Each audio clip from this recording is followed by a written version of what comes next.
Hey everyone, it's Joyel and welcome back to my channel. I am finally back after the new year. I know I took a really long break. I was just kind of taking that time to spend time with my family since they had, their winter breaks. Before we get started, please don't forget to click that subscribe button down below. Once we reach 40,000 subscribers, I'll be sending any one of you any product line of your choice. Also, if you're the owner of a Black-owned business, please send me an email at sharmainejoyel@gmail.com. I'd love to help promote you, but let's get started. So, today's video, even though I'm kind of like a week late for this, it's fun to kind of look back when I'm going through videos on my channel about, my channel goals or my life goals for the new year. So that's kind of what I wanted to do today. I have my coffee, so don't mind me. I did kind of want to stand.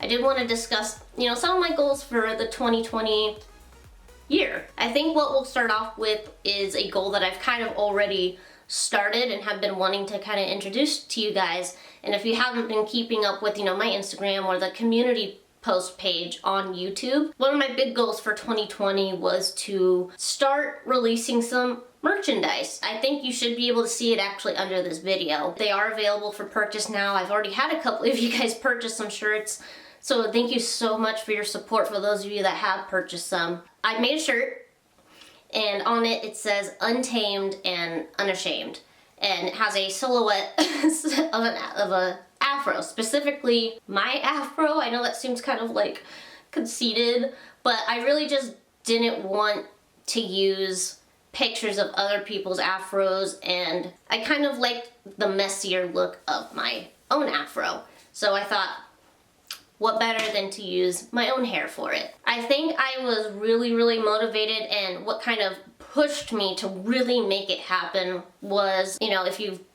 saw the video a couple weeks ago while walking my dog at night, which I don't recommend, and I have a taser and bought some more pepper spray, so there's that. A guy came up behind me and smacked me in the back of my head and just kind of kept, riding off. Again, I don't really know why he did it. Maybe he's a weirdo. I don't know. And I also kind of explained how since going natural, I have kind of noticed, how people have changed and how they interact with me, or, how people just treat me in general.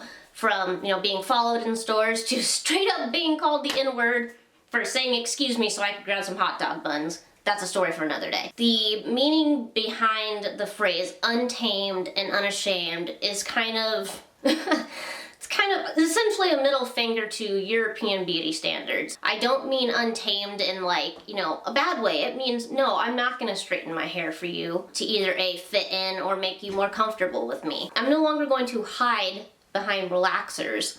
I'm no longer going to allow relaxers to be my comfort zone. I'm going to be me.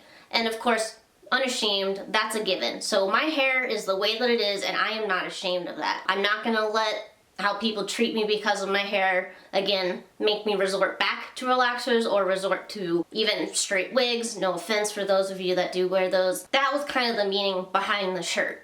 This is me.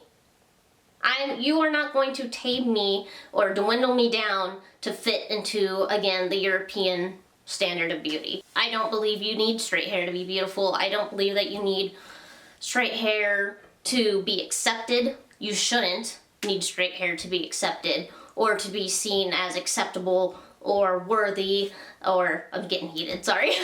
That was the reasoning behind the shirt. I wanted to make a shirt that kind of put that statement, I guess, kind of in people's faces. Mostly because I feel like people aren't ashamed of throwing the European beauty standard in our faces. So, therefore, this is my afro, this is my type 4 hair, and I really don't care if you like it or not. And I wanted a shirt that represented that. Again, a big middle finger to society's standard of beauty. For those of you that would love the shirt, I do have it down below. I think it's available in 12 colors. So right now it should show the pink shirt. That's my favorite color besides orange. And I have ordered my own shirt. They're just taking forever to get it to me. For those of you that are interested in the shirt, it is down below for those of you that would either just like, that either just are interested in the shirt or, would like to help kind of support my channel in that way.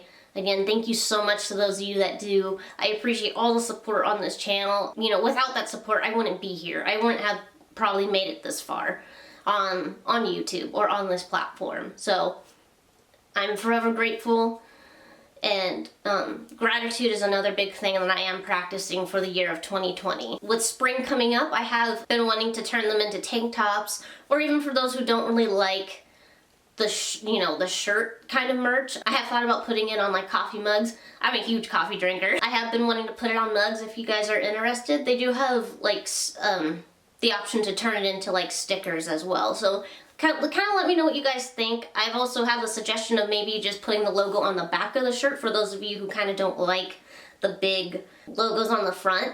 I am working on trying to create a version where it's just kind of on the back of the shirt, or like the small Afro logo in the corner and then Untamed and Unashamed on the back. So I have a couple of different ideas for for those of you who kind of want a different design. So keep your eyes, peeled for that. It is my very first merch for, my channel. I'm very proud of it. I hope that you guys really like it too, because it's not just for me. It's also for those of you that, are untamed and unashamed of your beautiful crowns. So my second kind of goal for 2020, and I kind of briefly spoke on that on my first point, was practicing more gratitude for the year of 2020. And what I mean by that is I do suffer from anxiety and depression, which I have, again, briefly spoken about.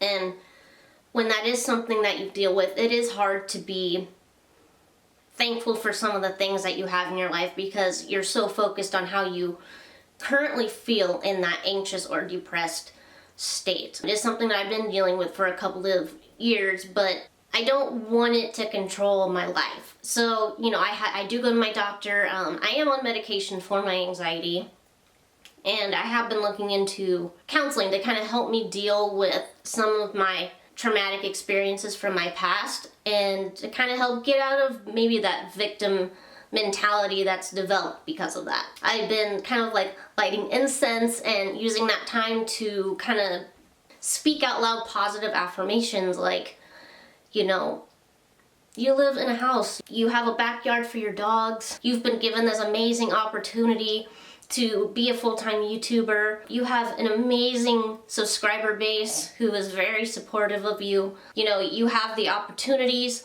to go to a doctor to even seek the help that you need. You have an amazingly caring fiance, an incredibly intelligent stepson who has welcomed you into his life. So it's being more positive about the things that I already have. Being more positive about the future too. I can't really speak about a lot of things, but I will be in LA a couple times this month of January, and being able to work on some really, really amazing projects with a really amazing friend. Hey Haley. That's going to be probably my biggest goal for 2020, is being really open to new opportunities and not allowing my anxiety to hinder me or lie to me, essentially. So that is my second goal for 2020. Practicing gratitude, being more positive. Number 3, I think this is also going to kind of help, and it'll kind of tie into number 4 as well, which is just exercising more. I don't know if I mentioned this, but I actually ran varsity track for 6 years. I loved track. Running was probably the only thing I was really good at. I tried other sports and just never really got the same feelings or experiences from it as I did with track and field. I ran track from 7th grade all the way through senior year, and actually had been asked to run for ASU and MCC, which is Mesa Community College and Arizona State University.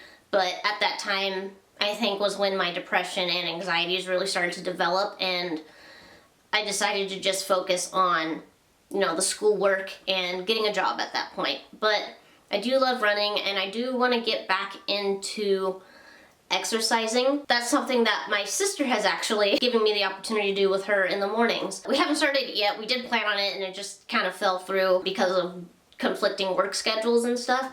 But that is something that she's actually been doing, is working out. And if you don't know, my sister was also a wrestler and did a little bit of track, but wrestling was kind of her sport all through school. My dad was also an ex-bodybuilder. My mom was a varsity swimmer, so just athleticism and sports has kind of just been something that runs in my family. I think that would help a lot with my anxiety and depression, because I mean, since graduating, I haven't really ran or done track or exercised in general. And I think that is a big contributing factor to, you know, depression and anxiety. I don't have anything to kind of, I guess, release those feelings. I really don't know what I'm trying to say. Stretching, maybe starting with just stretching, because God forbid I pull my hamstring again. That did not feel good in high school. Lord have mercy. Getting outside, that is a con of being a YouTuber, is you're usually inside all the time. Getting outside, exercising, just working my body more. And then I'm gonna tie this into number 4, which is putting more weight back on. I've talked about this before with my anxiety. Unfortunately, one of the side effects is that when I am having an anxiety or a panic attack, it suppresses my appetite and I don't eat. Because of that, you know, I have lost a lot of weight, with my lowest weight dropping to 95 pounds. I was 120, or 124 is the heaviest I ever was. And I kind of was able to maintain like 110 for a couple of years. But now that it's dropped to 95, you know, none of my clothes fit me. Basically nothing fits me. I'm like the human version of a cheese stick at this point. So one of my goals is to try and get back up to just in the hundreds again. I'm actually having a really hard time getting back into the hundreds. Have been able to get back up to about 98 pounds, but my overall goal is to, I don't know if I'll be able to reach 124 again, but I would like to at least try and get to 120. Tyler really wants me to get back up to 120. So, and I think with exercising, that's gonna help kind of trigger my appetite again and stuff like, or help trigger it even more. I have been able to maintain eating 3 times a day, which I wasn't doing before. So I think again with exercising, it's gonna help kind of trigger my appetite again, which will help me to eat more, which will hopefully result in me putting weight on. I naturally have a very fast metabolism that runs on my dad's side of the family, actually. So, you know, with not having an appetite and then also having a fast metabolism, you eventually will just look like a freaking twig. So that's one of my goals for 2020 is to weigh 120, hopefully by the end of the year. Now that I've kind of discussed some of my personal goals, my channel goal, besides, you know, putting out my first merch, my channel goal is still to be able to reach 50K, so 50,000 subscribers. It was my end of the year goal for 2019. But you know, hey, I think I got pretty close. What are we at, like 34,000 right now? I can't remember. But I am hoping by the end of this year to reach that 50K. Which is a huge milestone to begin with on YouTube. I don't think that's a very easy goal, to be completely honest. We're almost at 40K, which I have mentioned that once we reach that 40K, I'll be buying any one of you any product line of your choice. And my kind of incentive for you guys is that every 20,000, so at 40K, 60K, 80K, and then maybe hopefully 100K, is to kind of do that kind of giveaway for you guys and, you know, provide that opportunity for people to, you know, buy them a product line that they've maybe always wanted to try, just maybe didn't have the funds for. Do I have any other channel goals? I think it's just kind of the same overall goal of my channel, which is to kind of expose more people to type 4 hair types and what it really looks like, what you can do with it, and also just kind of showing, as I've been experiencing or what I've been seeing as, is also exposing people to biracial people with type 4 hair, and that we all don't have the typical mixed hair type, which is, you know, type 3. Just kind of overall showcasing type 4 hair in general for people and changing their minds about it and showing just how beautiful it is. So yeah, some of the videos that I have coming up on Sunday, should be released, my top type 4 hairstyles that I have been experimenting with over the last couple years. So that video should be out on Sunday. And then when I'm back from LA, I'm hoping to film my TGIN product review video for you guys, and then also the Q&A video with my parents that you guys have kind of been leaving questions for on the community posts and under some of my videos and whatnot. I am excited for that video. The whole kind of point of the Q&A with my parents is kind of giving you guys an opportunity to kind of like pick their brains about what it was like to not only, you know, kind of like raise biracial children, but what it was like to kind of deal with our hair and how that affected how we were treated as kids or how my parents were treated as an interracial couple, so on and so forth. I thought it would be kind of interesting, seeing as me personally haven't really seen those kinds of videos on YouTube. I thought it'd be kind of interesting and intriguing to kind of delve into that, especially since now my relationship with my father has greatly improved, and I kind of get to sit down and pick my parents' brains about those things because I never really got to even. So it's kind of like for me and for you guys. I hope that you guys enjoyed today's video. I hope you guys had a great New Year's. I hope that 2020 is filled with amazing opportunities for all of us. Please don't forget to click that subscribe button down below. Keep blooming, and I'll see you in the next video.